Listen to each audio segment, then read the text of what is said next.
우리가 이제 욥기를 함께 묵상한 지 벌써 오래 되었습니다.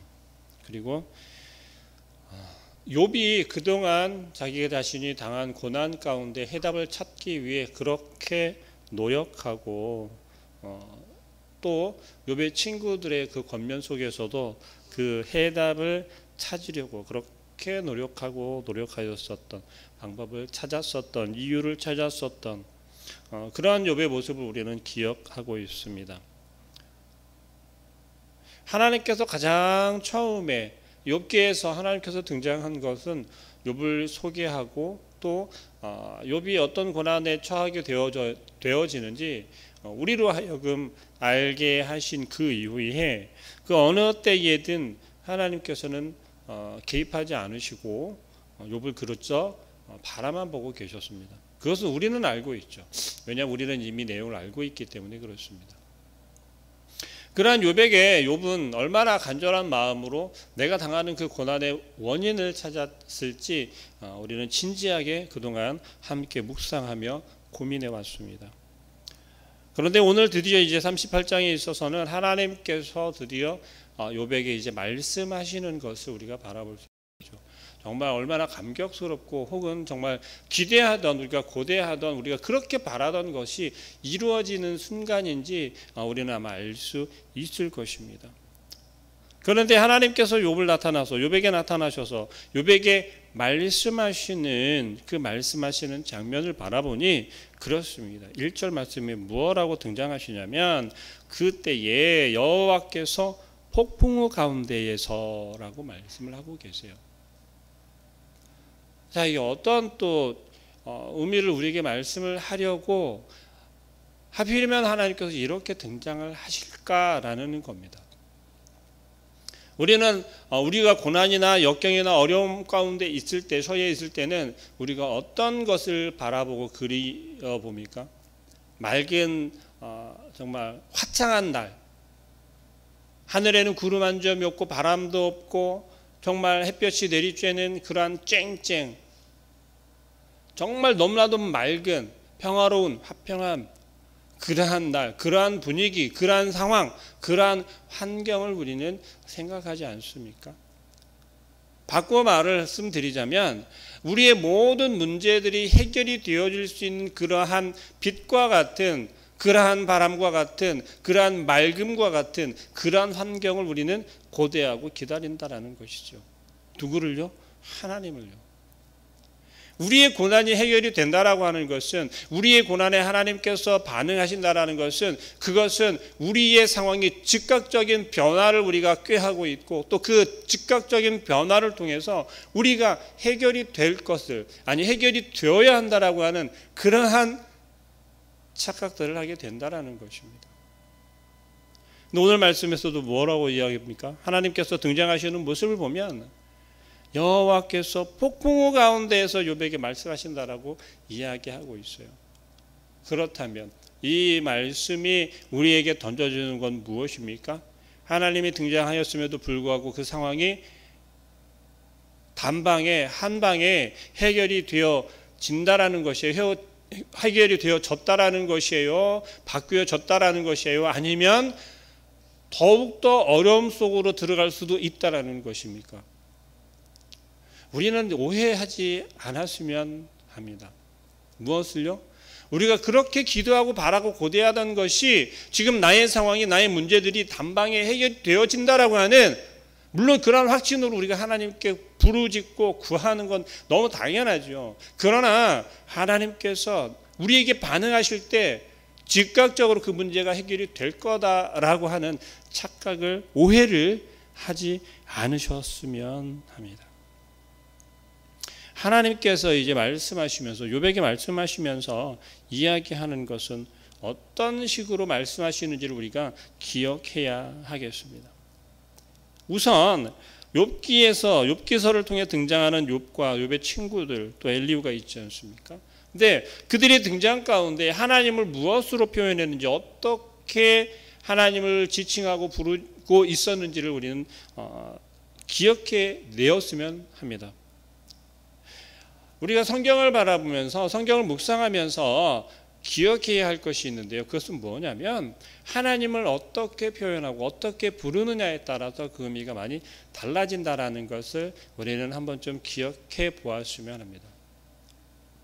우리가 하나님을 부를 때 여호와라고 부르는 것과 엘로힘이라고 하는 엘로힘이라고 부르는 것과는 사실은 우리 한국말로 번역이 되어져서 여호와 하나님, 하나님이라고 번역이 되어진 것은 크게 의미가 없는 것 같아요. 차이가 없는 것 같아요. 그러나 그것이 전혀 그렇지가 않습니다. 우리가 부를 때 그러지 않습니까? 친구를 부를 때도 이름을 부를 때가 있어요. 혹은 이름이 아닌 다른 별칭을 부를 때가 있다라는 것이죠.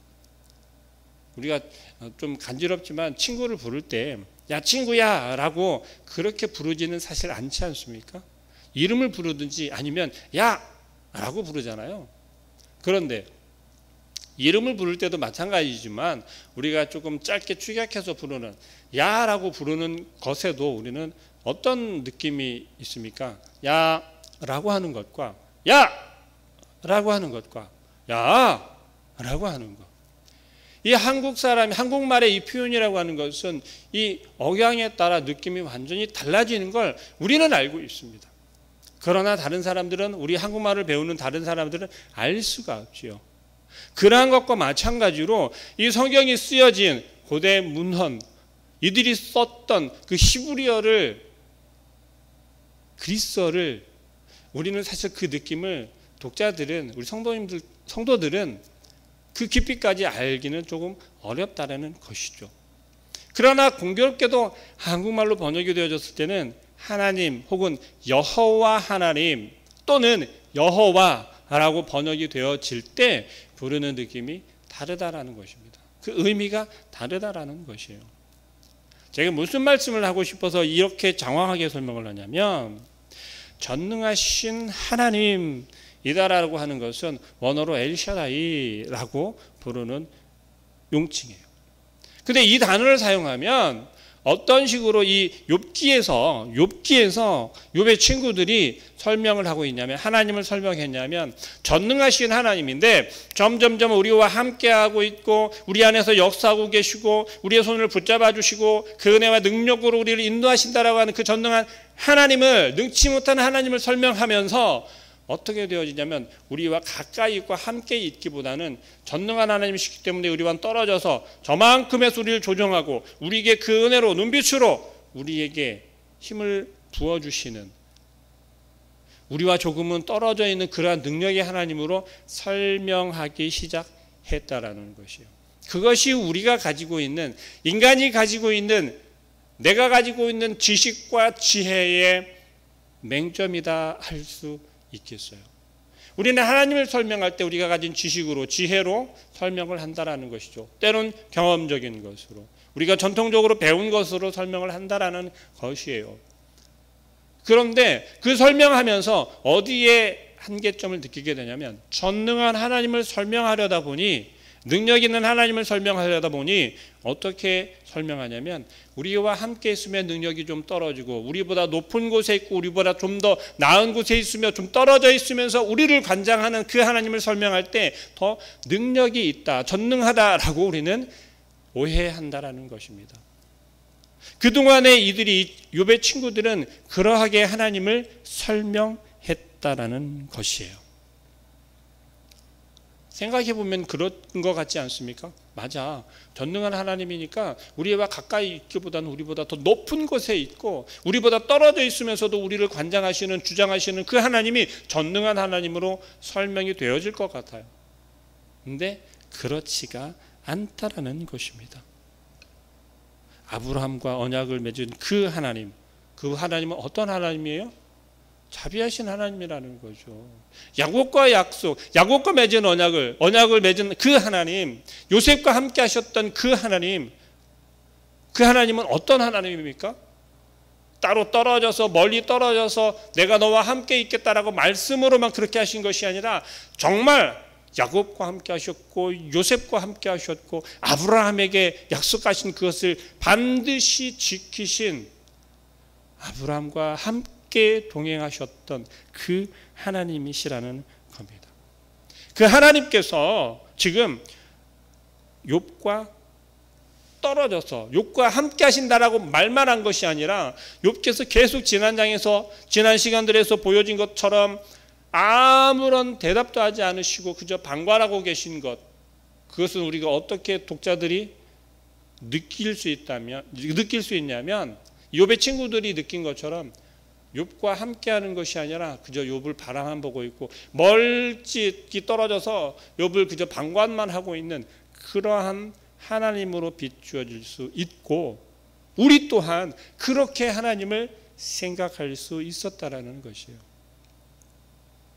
그렇기 때문에 오늘 38장 시작할 때 하나님께서 폭풍우 가운데에서 욥에게 말씀하여 이르시되 라는 것이 가지는 의미는 여호와께서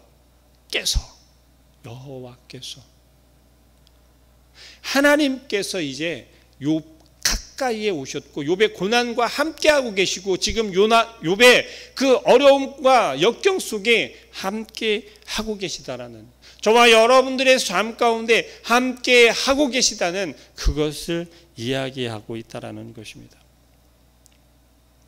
욥과 친구들의 대화 속에서 또 어떻습니까? 하나님께서 아브라함과 맺은 언약, 야곱과 요셉과 함께 하셨던 그 하나님, 그 자비하신 하나님을 욥의 친구들은 잃어버리고 힘이 있고 전능하시기 때문에, 전능하다라고 하는 것은 힘이 세어지고 또 자비하다라고 하는 그러한 표현보다는 조금 엄하고 그 능력으로 다스리기만을 원하고 추구하는 그러한 하나님으로 설명하려 했던 욥의 친구들, 그 오류를 이제 하나님께서 직접 말씀하고 계십니다. 무엇으로 표현하며 어떤 말로 이야기를 하고 계시냐면 2절 말씀, 무지한 말로 생각을 어둡게 하는 자가 누구냐라는 거예요. 뭐라고요? 무지한 말로 너희 참 어리석구나라는 거예요. 너희들의 생각이 정말 어리석구나. 너희들이 나를 알미 얼마나 어리석은지 너희들이 한번 생각해 보아라. 너가 생각하고 있는 것, 너가 지금까지 권면을 듣고 그들로부터 위로를 받고 있었을 때 어떤 말로 너가 위로를 받고 있었는지 바꾸어서 여러분들이 지금 옆에서 믿음의 고난과 삶의 역경 속에 있는 동역자들에게 얼마나 무지한 말로 위로하고 있고 하나님께 나와야 된다라고 말을 하는데, 권면하고 있는데, 그들을 이끌고 있는데 무지한 말로 그들에게 던지고 있는지를 생각해 보라는 것입니다. 3절 말씀, 너는 대장부처럼 허리를 붓고 내가 내게 묻는 것을 대답하라고 이야기합니다. 꼼짝 말고, 너 딴 생각하지 말고 여러분들에게 말씀하시는 하나님의 말씀이 여러분들의 삶이나 환경 속에서 어떻게 작용하고 또 어떻게 여러분들에게 던져지고 있는지를 집중하라는 거예요. 내가 땅에 기초를 놓을 때 네가 어디 있었느냐. 온 만물을 창조하시는 그 하나님께서 창조 사역을 시작하시고 또 그 창조 사역 가운데 하나하나 개입하시며 일하고 계실 때에 무엇을 하고 있었냐라는 거죠. 여러분, 우리가 말씀으로 하나님께서 온 만물을 창조하셨고 그 모든 만물을 창조하신 하나님께서 만들어 놓으신 것만 아니라 하나하나 개입하시고 간섭하시며 이끌고 계시고 인도하고 계시며 계속해서 역사하고 계시다라는 것을 우리는 말씀을 통해서 배워 알고 우리의 삶을 통해서 또 깨닫고 있다라는 것이죠. 그런데 하나님께서 말씀하시는 건 그 사역 가운데 어디에 있었냐라는 거예요. 우리는 그때 어디에 있었죠? 도대체 그때 우리는 무엇을 하고 있었죠? 상상을 해보세요. 우리가 얼마나 모르고 있는지를 깨닫게 하고 계시다라는 거예요. 또 누가 그것의 도량법을 정하였는지, 여러분 그런 생각 혹시 해본 적 없으신가요? 하나님께서 온 만물을 창조하시고 또 온 만물을 창조하신 것뿐만 아니라 그것이 잘 굴러갈 수 있도록 계속해서 역사하고 계시다라는 이야기죠. 계속해서 일하고 계신 거예요. 하나님께서 만약에 일하심을 놓으신다면 어떻게 될까요? 자, 제가 자전거를 이렇게 좀 타거든요. 그런데 평지에서는요, 페달 굴르는 것을 쉬면 나가지가 않잖아요. 그죠? 근데 내리막에서는 이게 페달질을 하지 않아도 정말 잘 굴러가요. 그때는 어떤 생각을 하냐면, 계속 이렇게만 갔으면 좋겠다라는 거죠. 제가 지금 뭐 하고 있으면서요? 자전거를 타러 나왔으면서, 운동을 하러 나왔으면서 그런 생각을 한다는 거예요. 페달을 굴르지 않고 자전거 안에 위에만 앉아 있으면 자연스럽게 운동이 될 것처럼 착각을 하게 된다는 거예요. 그런데 내리막길이 아니라 이제 오르막으로 올라갈 때는 어떤 생각을 하게 될까요? 페달질을 하지 않으면 도저히 그 언덕을 올라갈 수가 없습니다. 그럼 무슨 생각을 또 할까요? 누가 이 페달질 좀 해줬으면 좋겠다. 운동하러 나왔는데 내가 자전거를 타고 있으면서 내가 페달질을 계속 해야 되는 걸 알면서도 그런 착각을 하게 된다는 거예요. 어떻습니까? 우리 하나님께서 만드신 창조하신 그 세계 가운데 살아가고 있고, 우리는 피조물임에도 불구하고 어떤 위치에 자꾸 서려고 한다라고요?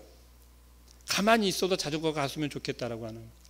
내가 이 세상 온 만물을 창조한 그 세계 가운데 피조물에 불과함에도 불구하고 내가 이 모든 것을 관장할 수 있고 내가 모든 것을 알 수 있다라는 착각을 하게 된다라는 것입니다.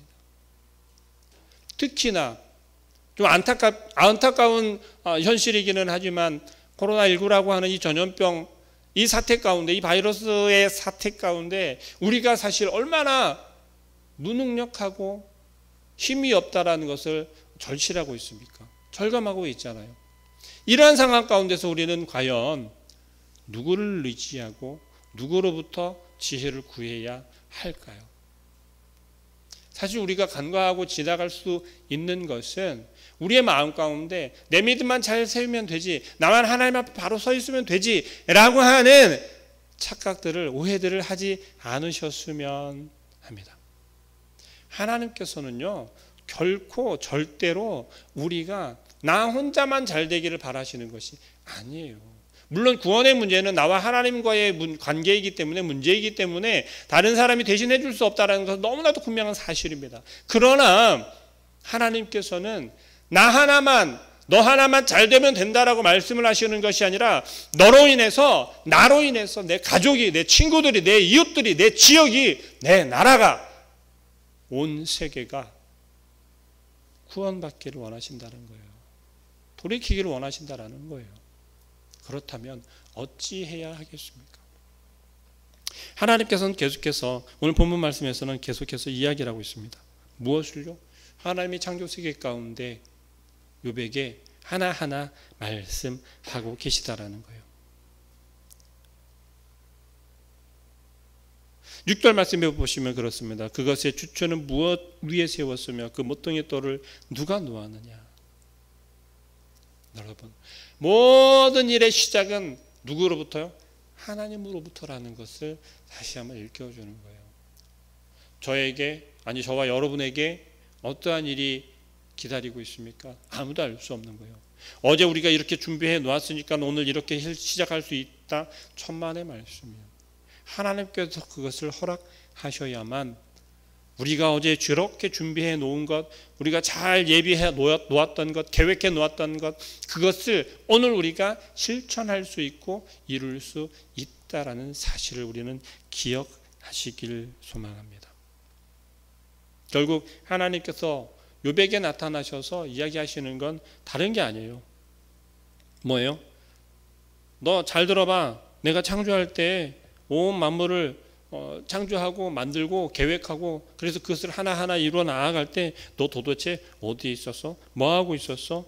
그것은 우리로 하여금 너는 지금 내가 너를 통해서 일하고 있고 너를 통해서 온 세계 가운데 너가 나아가야 할 길을 알려주고 또 너가 나아가야 할 그 방향을 알려주고 가르친 대로 나아가기만 하면 하는데 너 지금 뭐 하고 있어? 너 어디로 가고 있어?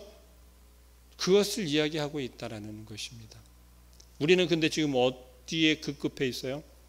욥이 처한 그 고난과 고통, 정말 우리가 감당할 수 있는 고난이 아닌 걸 너무 사실이에요. 너무 당연한 사실이라는 거죠. 내가 만약에 그런 고난 가운데 있다면 아마 어쩌겠습니까? 욥처럼 기다리고 버틸 수 있으시겠어요? 천만에요. 이 세상을 살아가는 우리 인간들은요, 어느 한 사람도 욥처럼 버틸 수 있는 사람이 없다라는 거예요. 그렇다면 왜 그러한 상황을, 그러한 고난을 성경에서는 욥을 통하여 우리에게 가르치고 있을까요? 보라는 거예요. 우리 인간이 얼마나 연약하고 인간이 부족하고, 당장 나의 상황을 바라보면 알 수 있지 않아요. 도저히 대답할 수 없는 그러한 질문들로, 그러한 것들로 욥에게 먼저 질문을 하며 이야기하며 등장하고 있다라는 거예요. 누가요? 하나님께서. 여러분 간혹 기도 중에 그러한 음성을, 그러한 마음을 가지시는 적이 있으실 거예요.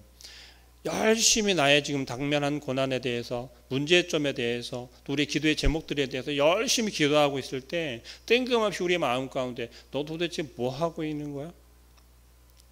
열심히 정말 부르짖고 있는데 그 순간에 이렇게 이야기하는 거죠. 하나님께서는 너 지금 누구를 바라보고 있는 거야? 라는 거예요. 우리가 열심히 정말 우리의 마음을 다하여서 정말 나는 간절한 마음으로 열심히 부르짖고 있는데 그러는 거예요. 너 나는 어디에 있냐라고 말씀을 하시는 거죠. 우리의 부르짖음, 우리의 기도가, 우리의 살아가는 목적 자체가 하나님인지 아니면 나의 이 땅의 생사화복인지를 우리는 분별할 수 있어야 하겠습니다.